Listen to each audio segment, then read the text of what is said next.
कार्यक्रम सत्य घटनाओं से प्रेरित है। जिनके साथ यह घटनाएं घटी उसकी वास्तविकता उन्हीं तक सीमित है। भूत प्रेतों के होने पर यह चैनल कोई दावा नहीं करता है और ना ही उनका प्रोत्साहन करता है। अक्सर रात में कई बार मुझे लगता है कि मेरे बगल में कोई सो रहा है। करवट लेता हूं तो लगता है कि कोई मुझे रोक रहा है। सोने की कोशिश करता हूं तो लगता है किसी ने मेरी नींद चुरा ली। बाथरूम में पानी की बूंद गिरती है तो लगता है किसी की रूह यहां वहां भटक रही। कभी जुबान हलक में अटक कर रह जाती है तो कई बार मैं चाहकर भी कुछ बोल नहीं पाता। सुनने में ये बात बेहद डरावनी लगती है और हकीकत में अगर आपके साथ ऐसा हो जाए तो खौफ से आपकी जान भी जा सकती है। नमस्कार दोस्तों, आप सुन रहे हैं the horror show. Bangla number 11। ये कहानी है शिवम और उसकी पत्नी की। ये बात आज से करीब 4 साल पहले की है। शिवम का हाल ही में दिल्ली ट्रांसफर हुआ था और उसे एक घर खरीदना था। कुछ महीनों की मशक्कत के बाद शिवम को आखिर एक घर मिल ही गया। ठंड का मौसम था और उसका घर दिल्ली के बाहरी इलाके में था। शिवम ने बिना कोई सोच विचार करे घर खरीद लिया और 10 दिन के अंदर ही वो अपनी पत्नी सीमा और अपनी बेटी रूही को लेकर शिफ्ट हो गया। सब कुछ अच्छा चल रहा था। सीमा और रूही को भी घर बहुत पसंद आ रहा था। शिवम को 2 दिन के लिए ऑफिस के काम से बाहर जाना पड़ा। सीमा और रूही घर में अकेले थे। रूही को शिवम के बिना सोने की आदत नहीं थी। रात काफी हो चुकी थी और रूही सोने का नाम नहीं ले रही थी। जैसे तैसे करके सीमा ने रूही को सुलाया और खुद भी सो गई। रात के करीब 2:15 बजे सीमा को ठंड लगी और उसकी आंख खुल गई। सीमा अलमारी से ब्लैंकेट लेने के लिए उठी तो उसकी नजर बगल की दीवार पे बनी खिड़की पर गई और उसने जो देखा वो देख पल भर के लिए उसकी सांसें थम गई। उसको लगा कि खिड़की से कोई उसे देख रहा है। उसकी आंखें मानो बिल्ली की तरह चमक रही थी। सीमा ने डर के मारे कमरे की लाइट जलाई और तभी रूही भी उठ गई। सीमा ने उसको वापस सुलाने के लिए माथे पर हाथ लगाया तो देखा कि रूही का माथा बुरी तरह तप रहा था। सीमा ने उसे दवा दी और दोनों सो गए। अगली सुबह सब कुछ नॉर्मल था, लेकिन सीमा के मन में बहुत कुछ चल रहा था। उसके दिमाग में अभी भी वो दृश्य घूम रहा था जो उसने रात में देखा। हंसते खेलते घर में अचानक सीमा को रात में ठंड लगना, खिड़की से किसी को झांकते हुए देखना और हंसती खेलती रूही को बुखार आ जाना। क्या ये सब कोई इत्तेफाक था? सीमा के मन में इन सवालों ने अपना घर बना लिया था। रात के करीब 8:30 बजे शिवम घर वापस आया और सीमा ने उसे रात के बारे में बताया। शिवम ने उसे तसल्ली देते हुए कहा कि भूत प्रेत सब कहने की बातें होती हैं, असल दुनिया में इनका कोई वजूद नहीं होता।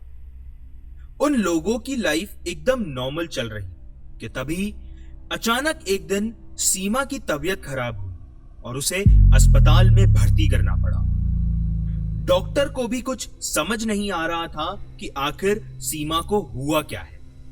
3-4 दिन इलाज चलने के बाद सीमा को होश आया और सीमा ने शिवम को बताया कि इस घर में भूत है। उसने 3 दिन पहले हमारे बेडरूम में किसी को हमें घूरते हुए देखा और जब मैंने उसकी तरफ देखा तो वो वही परछाई थी जिसे मैंने उस दिन खिड़की से झांकते हुए देखा था। शिवम को सीमा की बातों पर यकीन नहीं हो रहा था और उसने सोचा कि शायद दवाइयों की वजह से सीमा बहकी बहकी बातें कर रही है। शिवम ने सीमा को सुलाया और खुद भी सो गया। रात में अचानक शिवम को ऑक्सीमीटर की बीप सुनाई दी तो उसने उठ के देखा सीमा जमीन पे गिरी हुई थी और उसके मुंह से झाग निकल रहा था। शिवम तुरंत भागते हुए डॉक्टर को बुलाकर लाया, लेकिन जब तक बहुत देर हो चुकी थी। सीमा की सांसें रुक चुकी थी और अब वो इस दुनिया को छोड़कर जा चुकी थी। शिवम का शरीर बर्फ की तरह ठंडा पड़ चुका था। उसकी आंखों में आंसू जम चुके थे और उसे यह यकीन नहीं हो रहा था कि उसकी पत्नी सीमा अब इस दुनिया में नहीं है। वो अपनी 6 साल की बेटी रूही को क्या बताएगा कि उसकी मां कहां गई। सीमा के जाने के बाद रूही बहुत उदास रहने लगी थी और शिवम को दिन रात इस बात की चिंता सताती थी कि सीमा के बाद कहीं रूही को कुछ हो गया तो क्या होगा। शिवम ने रूही का मन बहलाने के लिए एक कुत्ता पाल लिया। उसने सोचा कि रूही इसके साथ खेलेगी तो उसका मन भी बहल जाएगा, लेकिन वो कहते हैं ना, अक्सर जैसा हम सोचते हैं वैसा होता नहीं, और जो होता है उस पर हम यकीन नहीं कर पाते। रूही का मन तो अब बहलने लगा था, लेकिन शिवम की रातों की नींद मानो किसी ने छीन ली। उसे रोज रात को डरावने सपने आते और उसे लगता कि कोई जैसे उसे बुला रहा। दिन पर दिन ये सपने और भी डरावने होते जा रहे। शिवम को भी अब उस घर में डर का एहसास होने लगा। उस घर में दिन के वक्त भी काफी अंधेरा रहता था और शिवम को ऐसा महसूस होता था कि वो अंधेरा उसे अपनी ओर खींच रहा हो। उसे कभी कभी लगता था कि सीमा अभी भी उस घर में ही है। कुछ महीनों तक ये सिलसिला ऐसे ही चलता रहा। फिर एक दिन दोपहर का वक्त था। रूही और शेरू दोनों घर में अकेले ही थे। तभी अचानक शेरू घर के दरवाजे को देख जोर जोर से भौंकने लगता है और गुर्राने लगता है। रूही उसे काबू में करने की कोशिश करती है, लेकिन यह सिलसिला करीब 1 घंटे तक चलता है। शेरू कभी खिड़की को देख गुर्राता है तो कभी दीवार को। शाम को जब शिवम घर आता है और वो जैसे ही अपने घर का दरवाजा खोलता है, शेरू घर से बाहर भाग जाता है और न जाने कहीं गुम हो जाता है। शिवम उसके पीछे पीछे भागता है, लेकिन शेरू उसकी आंखों से कब ओझल हो जाता है उसे पता ही नहीं चलता। क्या ये कोई अनहोनी के होने की शुरुआत थी, या फिर किसी ने शेरू को अपने वश में कर अपने पास बुला लिया। शिवम जैसे ही घर गया तो देखा घर में अंधेरा छाया हुआ है और लाइट भी नहीं। शिवम की रूह कांप उठती है और वो पूरे घर में रूही को ढूंढता है और देखता है कि रूही अपने कमरे में सुकून से सो रही है। वो देख उसकी जान में जान आती है। रात में करीब 1 बजे शिवम की आंख खुलती है और उसे लगता है कि उसके घर की छत पर कोई चल रहा है। वो डर जाता है और जैसे ही देखने के लिए उठता है, तभी उसके घर की घंटी बजती है और कोई दरवाजा खटखटाता है। शिवम घोर चिंता में पड़ जाता है कि इतनी रात गए कौन हो सकता है। वो दरवाजा खोलता है और जो शिवम देखता है वो दृश्य देख उसकी रूह कांप उठती है। दरवाजे पर खून में लथपथ शेरू की लाश पड़ी होती है। वो मंजर देखने में इतना खौफनाक था कि आप उसकी कल्पना भी नहीं कर सकते हैं।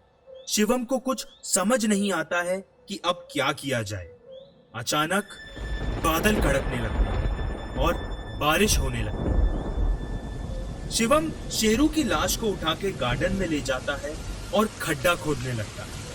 तभी उसके घर से उसको रूही के चीखने की आवाज सुनाई देती है और वो भागता हुआ घर के अंदर जाता है और सीधे रूही के कमरे में जाता है और वो देखता है कि रूही आधी हवा में लटकी है। उसे अपनी आंखों पर यकीन नहीं होता है और वो जैसे ही अपने मुंह से रूही बोलता है, वैसे ही रूही बेड पे गिर जाती है और उसकी आंख खुलती है। शिवम उससे पूछता है कि तुम ठीक हो? रूही शिवम को कोई जवाब देती उससे पहले उसे एक परछाई दिखाई देती, और वो परछाई किसी और की नहीं, वो वही परछाई होती है जो सीमा को मरने से पहले दिखाई दी। रूही शिवम को कांपती हुई आवाज में बोलती है कि पापा, पर्दे के पीछे कोई है, मैंने अभी अभी उसे देखा है। शिवम पर्दे के पीछे देखता है तो वहां कोई नहीं होता है। शिवम रूही को बहला फुसला के सुला देता है, लेकिन शिवम को यह बात अब समझ आ चुकी थी कि कोई प्रेत आत्मा है इस घर में जो उन्हें परेशान कर रही है और जो उन्हें इस घर को छोड़ जाने पर मजबूर कर रही। शिवम उस रात सो नहीं पाता। सुबह के करीब 4 बजे शिवम की आंख लग जाती है और उसे रूही की चीख सुनाई देती है। शिवम भागता हुआ ऊपर जाता है और रूही उससे बोलती है, पापा, हमारे घर में कोई भूत है। उस भूत ने मुझसे अभी बात करी और बोला कि मैंने ही तेरे कुत्ते शेरू और तेरी मम्मी सीमा को मारा है। शिवम रूही को गोद में उठाता है और नीचे लेकर जाता है। तभी रूही को वो परछाई वापस दिखाई देती है और वो बोलती है कि पापा, वो भूत घर के दरवाजे पर खड़ा है, मुझे बहुत डर लग रहा है। शिवम रूही को गोद से उतारता है और घर के बाहर जाता है और तभी घर का दरवाजा बंद हो जाता है और तभी घर के अंदर से रूही के चीखने की आवाजें आती हैं और उसकी चीख के साथ अंदर से और भी अजीब अजीब सी डरावनी आवाजें सुनाई देती हैं। शिवम पागलों की तरह दरवाजा पीटता है, लेकिन वो दरवाजा नहीं खुलता। उसकी नजर गार्डन में जाती है और वो देखता है कि शेरू की लाश वहां से गायब है। कुछ देर बाद वहां घोर सन्नाटा छा जाता है और तभी घर का दरवाजा खुलता है। शिवम अंदर जाकर देखता है तो वहां उसे अंधेरे के सिवाय और कुछ दिखाई नहीं देता। शिवम घर के हर कोने में रूही की तलाश करता है, लेकिन वहां उसे रूही की एक तस्वीर के सिवाय कुछ नहीं मिलता। आश्चर्य की बात यह थी कि उस तस्वीर में रूही के चेहरे पर खून लगा हुआ था और उसने जो कपड़े पहने हुए थे वो वही कपड़े थे जो रूही पहनकर सोई थी। आखिर रूही के साथ क्या हुआ? वो आवाजें, वो किसकी थी? और शेरू की वो लाश, वो कहां गायब हो गई? इस बात को 4 साल बीत गए और आज भी मैं रूही और शेरू की तलाश में यहां वहां भटक रहा हूं। तभी एक दिन मेरे घर के दरवाजे पे कोई खूबसूरत सा तोता छोड़ जाता है। शिवम ने शायद ही ऐसा तोता अपनी जिंदगी में कभी देखा था। शिवम उस तोते को देखता है और हैरान रह जाता है। वो तोता उसे बोलता है कि मुझे देखता ही रहेगा या फिर अंदर भी लेके जाएगा। शिवम उसकी आवाज सुन दंग रह जाता है और वो जैसे ही उस तोते को उठाता है, उस तोते का रंग काला पड़ने लगता है। तोता बोलता है कि तेरे घर में भूत है। मैंने अभी वहां एक औरत की परछाई और एक बच्ची को भागते हुए देखा। इतना बोल वो तोता अपना दम तोड़ देता है। शिवम अब पूरी तरह बौखला चुका था कि आखिर ये सब उसके साथ क्या हो रहा है। पहले सीमा का यूं अचानक चले जाना, फिर रूही का यूं गायब हो जाना और ये तोता। शिवम का सर घूमने लगता और वो वहीं बेहोश हो जाता है कि तभी अचानक पीछे से एक आवाज आती है, पापा, पापा उठो, स्कूल के लिए लेट हो रहा है। धन्यवाद। आप सुन रहे थे द हॉरर शो। आज की कहानी में बस इतना ही। फिर मिलेंगे आपसे नई कहानी, नए खौफ के साथ। अगर आपको मेरी कहानी पसंद आती है तो इसे लाइक एंड मेरे चैनल को सब्सक्राइब करना ना भूलें।